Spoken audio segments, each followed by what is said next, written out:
राम राम मंडळी, नमस्कार मित्र हो. आज आपण आजचा इंडियन एक्सप्रेस पाहतोय आणि सगळ्यात पहिली न्यूज, महत्वाची न्यूज आपण पाहतोय ती म्हणजे अनलॉकिंग व्हॅल्यू. व्हॅल्यू म्हणजे तुम्ही लक्षात घ्या, त्याला आपण मराठीत म्हणतो किंमत.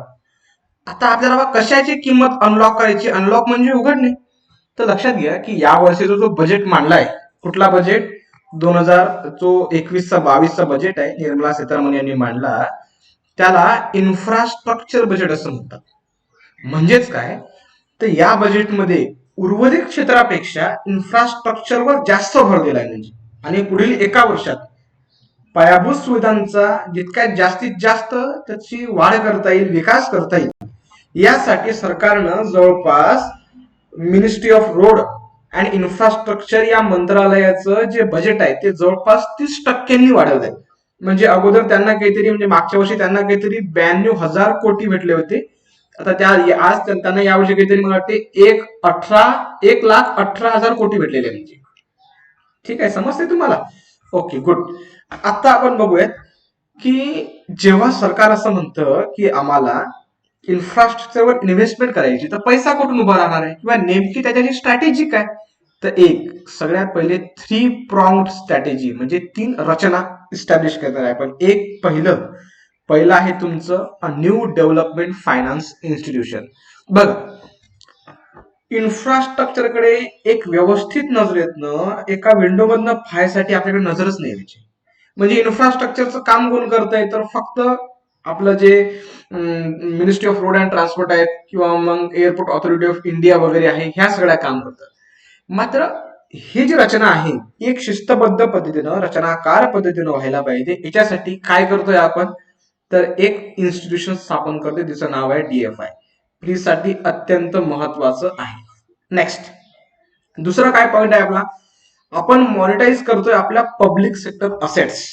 मॉनिटाईज करणे म्हणजे काय? की त्याची किंमत ओळखणे किंवा त्याचं रूपांतर किमतीमध्ये करणे किंवा त्याचा फायदा इन द फॉर्म ऑफ पैसा असं घेणे. आता ते काय ते पुढे बघणार आहे म्हणजे आपण. तिसरं काय? Increasing allocation for capital expenditure by central and state government. म्हणजे काय? आता तुम्ही 2 प्रकारचे एक्सपेंडिचर बघितलेले असतील, एक कॅपिटल आणि दुसरं असते रेव्हेन्यू. लक्षात घ्या, कॅपिटल एक्सपेंडिचर करणे म्हणजे आपण लॉंग टर्म साठी इन्व्हेस्टमेंट करत असतो. आणि कॅपिटल एक्सपेंडिचर आपण कुठे कुठे करतो? बरोबर, शाळा बांधतो आपण, मोठमोठे दवाखाने बांधतो, रस्ते बांधतो, एअरपोर्ट्स बांधतो, किंवा मग त्या तुमच्या ज्या पॉवर लाईन्स म्हणजे इलेक्ट्रिक लाईन्स असतात त्या. म्हणजे अशी इन्व्हेस्टमेंट जी चिरकाल टिकणारी आहे किंवा जास्त काळ टिकणारी आहे, ती कॅपिटल इन्व्हेस्टमेंट होते. बरोबर. तर मग असंच आपण कॅपिटल इन्व्हेस्टमेंट, कॅपिटल एक्सपेंडिचर करतोय आपल्या इन्फ्रास्ट्रक्चरसाठी. ओके, नेमकं आज हे काय चर्चेमध्ये आहे? तर काल जे आपलं कॅबिनेट आहे त्यांनी काय केलंय, तर DFI स्थापन करण्याची परमिशन दिलेली आहे. म्हणजे आणि DFI काय असणार आहे? तर लॉंग टर्म इन्फ्रास्ट्रक्चर फायनान्सिंग असणार आहे. म्हणजे बरोबर. आणि त्याच्यामध्ये ऑलरेडी 20,000 कोटी रुपये सरकारने टाकलेले आहेत. म्हणजे आता नीती आयोग पण काय करते? तर नीती आयोग एक प्लॅन तयार करत आहे. कशासाठी? National monetization pipeline. काय? तर जे आपलं ब्राउनफील्ड इन्फ्रास्ट्रक्चर आहे त्याला मॉनिटाईज करण्यासाठी. आता बघा, 2 प्रकारचे आपल्या काय असतात? तर इन्फ्रास्ट्रक्चर असतात. कुठले 2 प्रकारचे इन्फ्रास्ट्रक्चर असतात बरं आपले? तर बघून घ्या. आता आपण असं म्हणूयात की एक ब्राउनफील्ड, इथे लिहितो. दुसरं आहे, पहिला आहे ब्राउनफील्ड आणि दुसरं आहे तुमचं ग्रीनफील्ड. ब्राउनफील्ड म्हणजे असं इन्फ्रास्ट्रक्चर किंवा अशी असेल जी ऑलरेडी बनलेली आहे. आणि ब्राउनफील्ड इन्फ्रास्ट्रक्चरचं मॉनिटाईज करायचं म्हणजे की आपल्याकडे जी बनलेली असेट आहे, म्हणजे जणू आपल्याकडे मोठमोठे वेअर हाऊसेस असतील किंवा मोठे बिल्डिंग असतील किंवा मशीन्स असतील, ह्या सगळ्या गोष्टी तर जे ऑलरेडी तयार आहे त्याचा वापर करायचा आणि प्रोडक्शनला सुरुवात करायची. Got it? आणि ग्रीनफील्ड म्हणजे काय? की एखादी व्यवस्था एकदम नव्यानं सुरू करायची. म्हणजे ग्रीनफील्ड टेक्नॉलॉजी काय म्हणतो? की एकदम इनिशियली सुरुवात करून टाका पटकन. म्हणजे सो ग्रीनफील्ड इन्फ्रास्ट्रक्चर असेट म्हणजे काय? तो अगोदर जागा घ्या, मग जागेवर बिल्डिंग बांधा, मग बिल्डिंग मध्ये मशीन आणा, मग ते काम. तर ब्राउनफील्ड म्हणजे काय? की जागाही आहे, त्याच्यावर बांधलेली आहे, एक तर ती भाड्यानं घ्या, अदरवाईज विकत घ्या, पटकन काम सुरू करा. म्हणजे अगोदरचा जो टाइमपास आहे ती उभं करण्यासाठी इन्फ्रास्ट्रक्चर त्याला लागणार नाही. तर असंच नीती आयोग प्रयत्न करते की गव्हर्नमेंट ऑफ इंडिया आणि स्टेटकडे जे ग्राउंडफील्ड इन्फ्रास्ट्रक्चर आहे, म्हणजे कुठं बिल्डिंग असतील, कुठे जागा असतील, त्याचा वापर करायचा आणि पटकन काय करायचं तर इन्फ्रास्ट्रक्चरला बूस्ट देण्यासाठी ह्या ज्या जुन्या सगळ्या व्यवसायाचा वापर करून घ्यायचा. म्हणजे आता सरकार ऑलरेडी काय करते की जे आपलं पॉवर, हे बघा, पॉवर ग्रिड कॉर्पोरेशन आहे किंवा एसपीसीएल आहे, आयओसीएल आहे, गेल आहेत, किंवा स्पोर्ट्स स्टेडियम आहेत मोठमोठे, किंवा बीएसएनएल, एमटीएनएल आहेत, तर यांचे ज्या ऑलरेडी असेट्स तयार आहेत याचाच वापर करणार आहे इन्फ्रास्ट्रक्चर बूस्ट करण्यासाठी. आणि तुम्हाला तर माहितीच आहे की आपल्या इथे आपण ट्रेन्स प्रायव्हेट करण्याचा विचार सुरू केला, म्हणजे याचा अर्थ काही सर्वच ट्रेन्स काही खाजगी करून त्याचं होणार नाही, परंतु आपलं जे ट्रेनचं इन्फ्रास्ट्रक्चर आहे त्याच्या माध्यमातून जर आपल्याला पैसा मिळवता आला सरकारला, कशासाठी, सस्टेनेबल फायनान्सिंग म्हणून, आणि खास करून इन्फ्रास्ट्रक्चर बूस्ट करण्यासाठी. आता इन्फ्रास्ट्रक्चरच का बरं, होऊन गेला कोविड-19. कोविड-19 मुळे प्रचंड बेरोजगारी भारतात वाढलेली आहे. आणि केन्सच्या पॉलिसीनुसार, KEYNES आहे तो, केन्सच्या पॉलिसीनुसार तर सरकार खर्च केला नाही, कारण ज्या वेळेस इकॉनॉमी ही आपली म्हणजे एक खड्ड्यात गेलेली असते असं आपण म्हणूयात, किंवा स्टॅग्नंट झालेली असते. स्टॅग्नंट होणे म्हणजे त्याचा विकास होत नाही, काही नाही. अशा वेळेस इकॉनॉमीला बूस्ट देण्यासाठी सरकारनं खर्च करणं गरजेचं आहे. आणि जर पायाभूत सुविधांचा विकास झाला, म्हणजे चांगले रस्ते बांधले गेले, इलेक्ट्रिसिटी व्यवस्थित पोहोचल्या गेली, नंतर रेल्वे रूट झाले, शाळा झाल्या, कॉलेजेस झाल्या, इतर सर्व गोष्टी झाल्या, तर काय होईल, उद्योगधंदे जे आहेत ना त्याला प्रचंड वाव भेटणार आहे. आणि उद्योगधंद्याला वाव भेटली म्हणजे तुम्हाला भेटल्या नोकऱ्या, म्हणजे तुम्ही बेरोजगारीतून मुक्त झाले, म्हणजे रोजगार भेटला, म्हणजे आणि रोजगार भेटला तर डेफिनेटली पर्सनल डेव्हलपमेंट होईल, सोबतच देशाचा पण विकास होणार आहे. म्हणजे सो ही अशी एक मेकॅनिझम आहे. कारण प्रायव्हेट इन्व्हेस्टमेंट होत नाही, तर मग पब्लिकच जे ऑलरेडी ब्राउनफील्ड इन्व्हेस्टमेंट आहे तिचा वापर करायचा, तिला मॉनिटाईज करायचं, तिचा वापर व्हॅल्यू मध्ये, पैशाच्या व्हॅल्यू मध्ये करायचा. कदाचित ते जरी तुम्हाला भाड्याने देता आले तर त्याचा करा, त्यातनं जो येणारा पैसा आहे तो इतर ठिकाणी इन्व्हेस्टमेंट मध्ये खर्च करा. आणि एकूणच काय होईल तर मग जास्त खर्च नोकऱ्यामुळे मग एकूणच इकॉनॉमिक जे चक्र आहे, आर्थिक चक्र, त्याला बूस्ट भेटेल. म्हणजे सो अपेक्षा आहे तुम्हाला हे समजलं असेल. चला पुढे जाऊयात. हा अत्यंत महत्वाचा आहे. तुम्ही लक्षात घ्या की हे जेव्हा तुम्ही आर्टिकल वाचाल तेव्हा तुम्हाला आर्टिकल 21 माहित पाहिजे राज्यघटनेतला काय आहे, तर आर्टिकल तुम्हाला 14 माहित पाहिजे, आर्टिकल तुम्हाला 15 माहित पाहिजे. म्हणजे सो ह्या तिन्ही आर्टिकल लक्षात घ्या. आता काय झालंय, न्यूज काय, तर केरळ हायकोर्टनं हा निर्णय दिला. काय निर्णय दिला की एनसीसी मध्ये जे ट्रान्स पर्सन असतात त्यांना सुद्धा भाग घेता आला पाहिजे. आता एनसीसी तुम्हाला माहित आहे, नॅशनल कॅडेट कॉप्स, बरोबर, आणि प्रत्येक शाळा कॉलेजमध्ये तुम्ही एनसीसी मध्ये शिकलेले असालच म्हणजे बहुतांशी. सो काय झालं की तिरुवनंतपुरम, बरोबर, तिरुवनंतपुरमच्या एका कॉलेजला हिना हनीफा नावाची एक ट्रान्स वुमन शिकत होती आणि तिला एनसीसीत भाग घ्यायचा होता. परंतु तेथील संस्थेनं तिला एनसीसीत भाग दिला नाही, कारण त्या संस्थेचं म्हणणं होतं की एनसीसी ऍक्ट 1948 नुसार नॅशनल कॅडेट कॉर्प्स मध्ये फक्त 2च प्रकारच्या लिंगांचा समावेश होऊ शकतो. फर्स्ट सेक्स म्हणजे मेल आणि the second one is female. आता गंमत अशी झाली की मग जेव्हा मेल आणि फिमेल दोनच सेक्स आले, ट्रान्स वुमन सॉरी तिसरा सेक्स आहे, आणि आता तर जवळपास प्रत्येक सेंट्रल गव्हर्नमेंट असो की स्टेट गव्हर्नमेंट असो यांनी थर्ड जेंडरला परमिशन दिलेली आहे. मात्र हा जो कायदा आहे 1948चा, तुम्हाला वाटत नाही का हा एक म्हणजे जुनाट कायदा आहे, बोगस कायदा आहे म्हणा, किंवा याच्या दुरुस्तीची गरज आहे म्हणून नक्कीच वाटायला पाहिजे.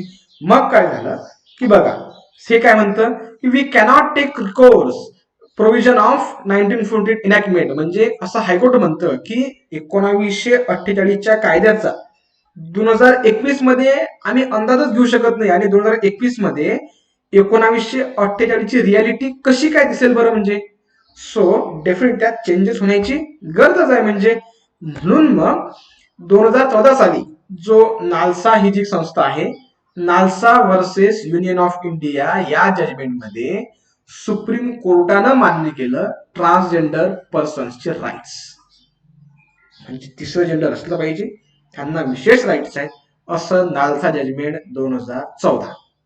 तर हाही तुम्हाला प्री साठी अत्यंत कामाचा आहे. पुढे जाऊयात आपण. यात काय म्हणतो court, in that judgment not only recognize the rights of transgender people but more radically gives primacy to the freedom of individual. म्हणजे व्यक्तीचं एक त्याला काय आपण की प्रायमसी म्हणजे व्यक्तित्व आहे, ती स्वतः एक व्यक्ती आहे, तिला जगण्याचा बोलण्याचा सगळ्या गोष्टींचा अधिकार आहे. याबाबतची हक्क जे आहेत ते या जजमेंटमध्ये या निकालामध्ये सुप्रीम कोर्टाने मान्य केले पाहिजे. सोबतच गव्हर्नमेंट ऑफ इंडियाचा हे आहे कायदा आहे ट्रान्सजेंडर प्रोटेक्शन ऍक्ट 2019 आणि याही कायद्यामध्ये जे ट्रान्सजेंडर पर्सन्स आहेत यांच्या हक्कांचं रक्षण करण्याचं काम या कायद्याने केलं. मग आता विचार करा की 2014चा तो ऍक्ट 2019चा दुसरा ऍक्ट म्हणजे 14चा तो निकाल आणि 19चा ऍक्ट नुसार जर ट्रान्सजेंडर महिलांची किंवा पुरुषांचे हक्क जर अबाधित ठेवले गेले असतील, त्याचं रक्षण केलं गेलं पाहिजे. अशा वेळेस एनसीसी कोणाची बॉडी आहे? स्टेटचीच बॉडी आहे. आणि स्टेटच काय करते तर डिस्क्रिमिनेशन करते. आणि आर्टिकल 14 आणि आर्टिकल 15 काय म्हणतं, तुम्हाला लिंगाच्या आधारावर जेंडरच्या आधारावर डिस्क्रिमिनेशन करायचं नाहीये. म्हणजे होतंय का नाही इथं? सो इथं त्या हिनाचं आर्टिकल 14 आणि आर्टिकल 15 व्हायलेट होते, पहिली गोष्ट. दुसरं आर्टिकल 20 कसं होतंय? आर्टिकल 21 काय सांगतं आपल्याला? Right to life with dignity. जेव्हा तिला एनसीसी मध्ये प्रवेश घ्यायचा आहे, एनरोल व्हायचंय, तिला त्याच्यात त्याचा आनंद घ्यायचा आहे एनसीसीचा, अशा वेळेस ती दुसऱ्या लिंगाची आहे किंवा मग ट्रान्सजेंडर आहे, बरोबर. म्हणून मग तिला या एनसीसी मध्ये प्रवेश मिळत नसेल, याचा अर्थ तिला जे डिग्निटी पूर्वक म्हणजे प्रतिष्ठापूर्वक तो तिचा जगण्याचा जो हक्क आहे तो डावलतोय आपण. आणि मग तो डावलतोय म्हणजेच तिच्या कलम 21चे उल्लंघन होतं, म्हणजे तीनही तिच्या फंडामेंटल राईटचं उल्लंघन होतंय. म्हणून या लेखामध्ये आपल्या एडिटर असं लिहितात की जे ट्रान्स राईट मुवमेंट अख्ख्या भारतभर सुरू आहे, नव्हे तर जगभरच सुरू आहे. म्हणजे हे कशासाठी आहे तर सार्वजनिक ठिकाणी ज्या कुठले ट्रान्सजेंडर्स आहे यांच्या बाबत जो स्टिग्मा आहे तो दूर व्हायला पाहिजे. किंवा वेगवेगळ्या संस्था आहेत, या संस्थेमध्ये त्या महिलांना किंवा खास करून ट्रान्सजेंडर्सना, महिला पुरुष जे कोणी असेल त्यांना प्रवेश भेटला पाहिजे. एवढंच नाहीये म्हणजे त्यांचं म्हणणं या चळवळीचं मुवमेंट, या चळवळीची जी एक आधार आहे तो आहे की रिडिफाईन. काय रिडिफाईन करायचंय तुम्हाला तर patriarchal ideas about gender and sexuality. म्हणजे ज्या परंपरेनं आपल्यावर लादल्यात आल्या ज्या कुठल्या आयडियाज आहेत, कुठल्या आयडियाज आहे की लिंग दोनच असतात, महिलेनं घरात राहिलं पाहिजे, पुरुषांना बाहेरचं काम केलं पाहिजे, नंतर महिलेनं चूल आणि मूल इतक्यापर्यंतच वावरलं पाहिजे, महिलेने जीन घालू नये वगैरे वगैरे, ह्या चिल्लर चालवल्या गोष्टी. तर ह्या ज्या पितृसत्ताक पद्धतीने लादलेल्या आपल्याला बाबी आहेत यांचा समूळ नाट करण्यासाठीची ही चळवळ आहे, असं एडिटरचं म्हणणं आहे. सो आपल्याला या लेखाचा फायदा प्रचंड होऊ शकतो, खास करून एसे मध्ये आणि इथिक्स म्हणजे GS4 जेव्हा आपण त्याचे आन्सर लिहू खूप फायदा होईल आपल्याला. तुम्ही हे याचे पॉइंट्स आज काढून घ्या. म्हणजे next, bad news from state budget. आता या लेखाचा आधार फक्त तुम्हाला लक्षात घ्यायचा आहे, कारण ही लेख जरी खूप मोठा असला तरी कन्क्लुजन म्हणून आपल्याला हे कुठेही द्यावं लागेल, कारण डायरेक्ट कधी प्रश्न येणार नाही. काय झालंय, मागच्या वर्षी आलं कोविड-19 मुळे स्टेटचा जो रेव्हेन्यू आहे तो रेव्हेन्यू प्रचंड घसरलाय. म्हणजे आणि अशा वेळेस या वर्षी सरकार काय करते, प्रत्येक राज्य सरकार, बहुतांशी राज्य सरकार यांनी फिस्कल कॉन्सोलिडेशन याच्यावर जास्त भर दिलाय. म्हणजे आता कॉन्सोलिडेशन म्हणजे काय तर तुम्ही असं म्हणा की जमा करणं, किंवा असं संकुचित पद्धतीने त्याला म्हणत की बाबा जास्त पैसा खर्च झाला पाहिजे आणि आपली जी आर्थिक तूट झालेली आहे ती भरून काढायची. अशा वेळेस काय होणार की पब्लिक स्पेंडिंग कमी होऊन राहिली म्हणजे यावर्षी. आणि जर पब्लिक स्पेंडिंग कमी होतंय तर डेफिनेटली सेंट्रल गव्हर्नमेंट आपला खर्च करतंय, परंतु जर सेंट्रल गव्हर्नमेंटला जर इतर राज्यांचा जर आधार भेटला नाही तर एकूणच देशाची जी इकॉनॉमी आहे, देशात बेरोजगारीच्या अडचणी आहेत, पॉवर्टीची अडचण आहे किंवा इतर बाकीच्या अडचणी आहेत, याला दूर करण्यासाठी योग्य अशी पाऊल उचलल्या गेली नाहीत कोणीच, तर गडबड होईल ना. म्हणजे मग यात सगळं तेच दिलेलं आहे, कारण राज्यांचं कर गेले, बरोबर. राज्य सरकार जास्त कर्ज घेऊ शकत नाहीत, कारण मग त्यांचं डेफिसिट वाढतं तर ते सगळे तोट्यात चाललेत. म्हणजे सो राज्यांनी खर्च करणं अपेक्षित आहे, मात्र त्या खर्चाची एक दिशा निर्देश किंवा ती एक चौकट बांधणं आणि डेफिसिट कमीत कमी ठेवून लोकहितैषी प्रोग्राम्स राबवणं हे सक्त गरजेचं आहे. हा एकूणच या लेखाचा सार आहे. म्हणजे सो पुढे जाऊयात आपण. हा अत्यंत महत्वाचं. आणि एका माजी सचिव म्हणजेच आपण तर म्हणू किंवा फॉर्मर IAS ऑफिसरने हा लेख लिहिलाय. सो डेफिनेटली कामाचा आहे आपल्या. How e commerce market places can drive MSME makeover. म्हणजे ई कॉमर्स ह्या ज्या साईट्स आहेत याच्या माध्यमातून MSME जे आपल्याकडे मीडियम स्मॉल ज्या हे आहेत एंटरप्राइजेस आहे, इंडस्ट्रीज आहे लहान लहान, याला कसं वाढवतंय. कारण तुम्हाला माहिती असेल तर भारतात जेवढा रोजगार तयार होतो त्यापैकी जवळपास 40% वाटा हा MSME मध्ये आहे. म्हणजे लहान सहान उद्योग इतक्या मोठ्या प्रमाणात रोजगार देतात म्हणजे आपल्याला. बट त्या MSME साठी सरकार तर प्रयत्नशील आहेत ना, पण अजूनही प्रयत्न करायची गरज आहे. आणि जगाची जी एक त्याला काय की बदलत चालणाऱ्या ज्या आवडीनिवडी आहेत त्या आवडीनिवडी सोबत MSME ला मेकओव्हर करून त्यांना बदलत नेणं गरजेचं आहे. आता पहिलीच लाईन खूप महत्वाची आपल्यासाठी बघा, की डिजिटल एम्पॉवरमेंट काय आहे. तर डिजिटल एम्पॉवरमेंट हे की आहे यांचं म्हणणं आहे. कशासाठी की आहे ते, तर ती की आहे MSME साठी, फ्युचरसाठी. म्हणजे कारण MSME जर भविष्यासाठी रेडी करायचं असेल तर त्यांचं डिजिटल एम्पॉवरमेंट करणं सक्त गरजेचं आहे. बरोबर. आता इन्व्हेस्ट करायचं आहे आपल्याला सप्लाय चेन्स मध्ये. आता सप्लाय चेन्स काय पटकन बघून घेऊ आपण. बघा, सप्लाय चेन मॅनेजमेंट तुम्हाला दिसेल. कुठलाही व्यवसाय करायचा असला तर तुम्हाला त्याचं अनालिसिस करावं लागेल, प्लॅनिंग करावं लागेल, त्याचं मार्केटिंग, प्रोक्युअरमेंट, त्याचं लॉजिस्टिक म्हणजे वस्तू ने आण करण्यासाठीची व्यवस्था आणि त्याचं सक्सेसफुल ऑपरेशन. तर सप्लाय चेन म्हणजे काय, की एखादी व्यवस्था इनिशिएट सुरू करण्यापासून तर तिथं प्रोडक्शन तयार करून ती विकेपर्यंत लागणाऱ्या सगळ्या गोष्टी मध्ये लागतात. मग तुम्हाला कच्चा माल लागेल, काही मजूर लागतील, काही टेक्नॉलॉजी लागेल, मशीन्स लागतील, प्रोडक्शनसाठी इतर एक अजूनही काही गोष्टी लागतील, लॉजिस्टिक म्हणजे वस्तू नेण्यासाठी लागतील. या सगळ्या गोष्टींची रचनाकार पद्धतीनं एक व्यवस्था करणं, एक चौकट बांधणं आणि त्याच्या माध्यमातून काम करणं हे गरजेचं आहे. म्हणते MSMEच्या एकूणच विकासासाठी, डेव्हलपमेंटसाठी. आणि असं जर केलं तरच कुठं इंडियाची जी ग्रोथ ट्रॅजेक्टरी आहे त्या ग्रोथच्या ट्रॅजेक्टरीमध्ये ह्या सगळ्या आपल्या MSME आपल्याला हेल्प करू शकते. आणि तुम्हाला माहितीये की जर MSME मध्ये आपण जास्त इन्व्हेस्टमेंट केली, त्यांना जास्त डेव्हलप करण्याचा प्रयत्न केला, त्यांना डिजिटली एम्पॉवर करण्याचा प्रयत्न केला, त्यांना आत्मनिर्भर बनवण्याचा प्रयत्न केला, तर नक्कीच देशाची जी इकॉनॉमिक ग्रोथ आहे ते ऍक्सिलरेट तर होईलच, एम्प्लॉयमेंट वाढेल, इन्कम लेवल जे आहे, एकूणच इन्कम लेवल म्हणजे काय ना, तर एकूण देशाचा GDP म्हणजे देशामध्ये एकूण निर्माण होणारा पैसा भागेला पॉप्युलेशन. आणि हेच काय, तर हेच आपलं इन्कम लेवल असतं, पर कॅपिटल इन्कम म्हणतो ना आपण. सो पर कॅपिटल इन्कम वाढेल कधी, जेव्हा एकूणच देशाच्या GDPत वाढ होईल. आणि देशाच्या GDPत वाढ होण्यासाठी रोजगार निर्माण होणं गरजेचं आहे, उद्योगधंदे निर्माण होणं गरजेचं आहे. ते झाल्यावर त्याचं योग्य पद्धतीनं त्याची विकास होत जाईल, वाढ होत जाईल, याच्यासाठी काम करणं गरजेचं आहे. आणि त्यासाठी सक्त गरज आहे की सप्लाय चेन्सच्या इफिशियन्सीची, की जे सप्लाय चेन्स आहेत मग सप्लाय चेन मधली प्रत्येक गोष्ट तिचं योग्य पद्धतीनं विल्हेवाट लावणं, काम करणं सक्त गरजेचं आहे. ओके. आता आपण, तुम्हाला माहिती आहे की आपले जे प्राईम मिनिस्टर आहे यांनी व्होकल फॉर लोकलचा नारा दिलेला आहे किंवा मग आत्मनिर्भर भारतचा नारा दिलेला आहे. ते काय म्हणतात की जर भारताचा इन्क्लुझिव्ह डेव्हलपमेंट करायची असेल किंवा जर लाईव्हलीहूड म्हणजे काय, जगणं म्हणजे तुमचं पैसा येणारा तुमचं इन्कम म्हणजे एक प्रकारे, हे जर वाढवायचं असेल तर स्थानिक गोष्टींना जास्त महत्व देणं आणि आत्मनिर्भर म्हणजे स्वतःच्या गरजांची पूर्तता स्वतःच कसं करता येईल बाबा याच्यावर फोकस देणं गरजेचं आहे. तर सगळ्यात पहिला पण खूप महत्वाचा आहे. कारण ई मार्केट प्लेस विषयीच आपण काय चर्चा करतो बाबा, की ई मार्केट प्लेसच्या माध्यमातून किंवा ई कॉमर्स ज्या साईट्स आहेत, कुठल्या, फ्लिपकार्ट आहे, अमेझॉन आहे, सध्या स्नॅपडील आहेत, अलिबाबा आहेत आणि अजून कुठल्या भलत्या सलत्या असतील ते मला माहित नाही. तर हे काय करेल की ह्या मिनिमम कॉस्टवर चालणाऱ्या गोष्टी आहेत. साहजिक आहे ना, इथं जर ह्युमन इंटरव्हेन्शन कमी आहे, सगळं मशीनद्वारेच काम होतं, फक्त वस्तूंची ने-आण किंवा डिलिव्हरी बॉय वगैरे ह्याच गोष्टी लागतात, कॉस्ट मिनिमम लागते याच्यासाठी.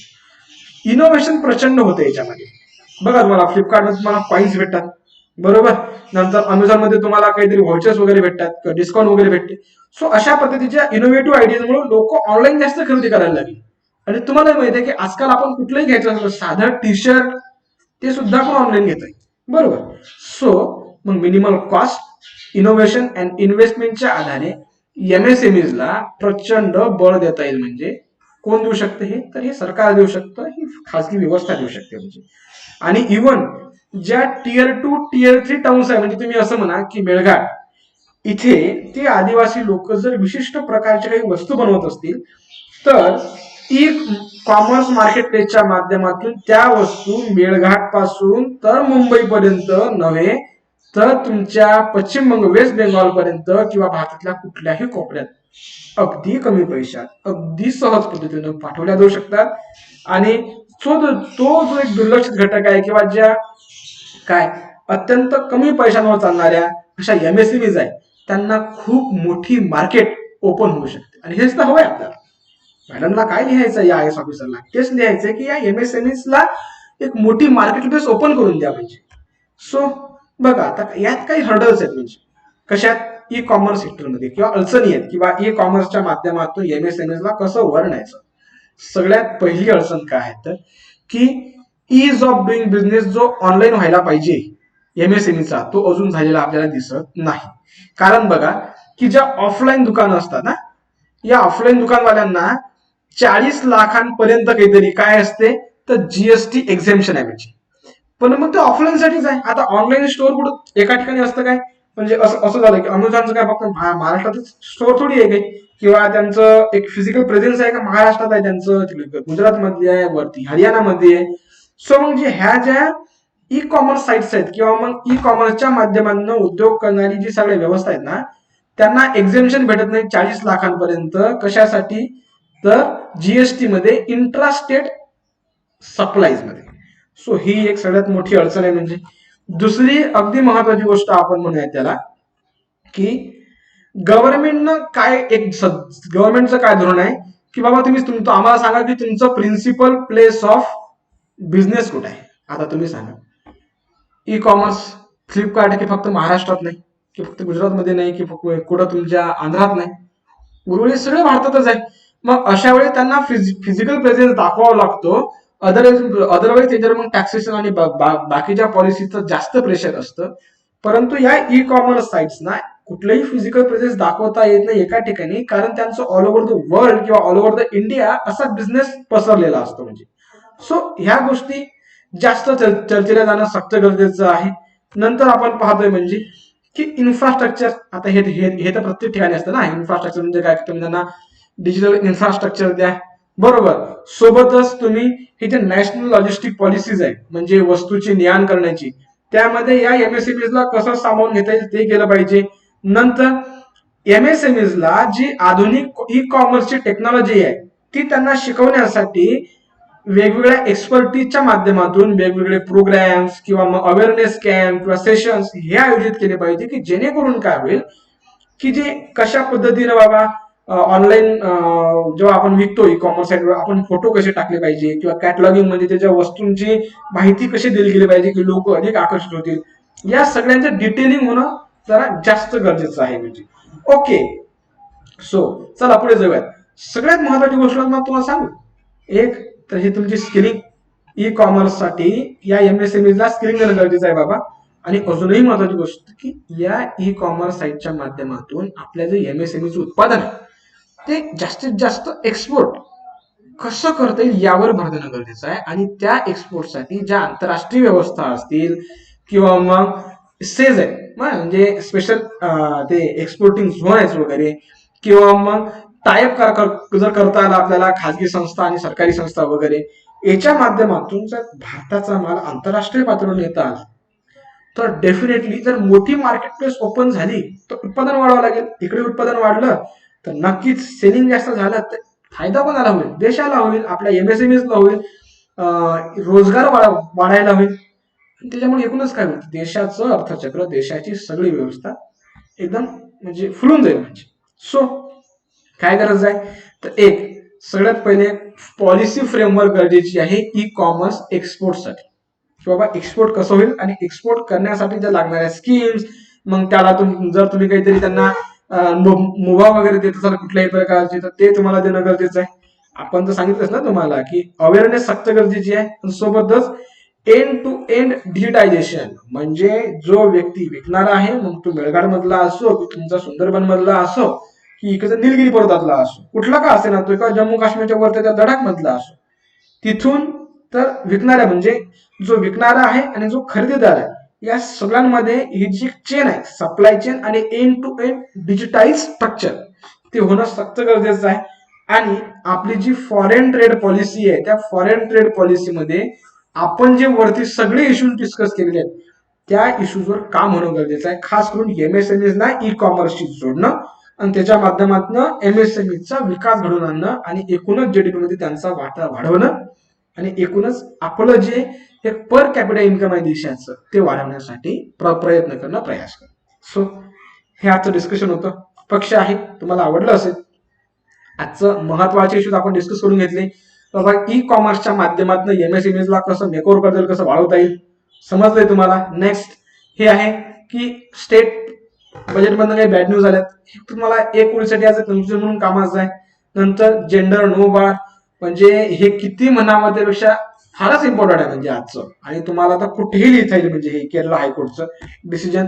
आणि नंतर आपण बोललो होतो की अनलॉकिंग व्हॅल्यू म्हणजे ज्या स्टेट्स असेट आहेत आणि ब्राऊनफील्ड असेट आहेत त्याच्या माध्यमातून इन्फ्रास्ट्रक्चरला कसं बूस्ट देता येईल याबाबतची चर्चा झालेली आहे म्हणजे आपली.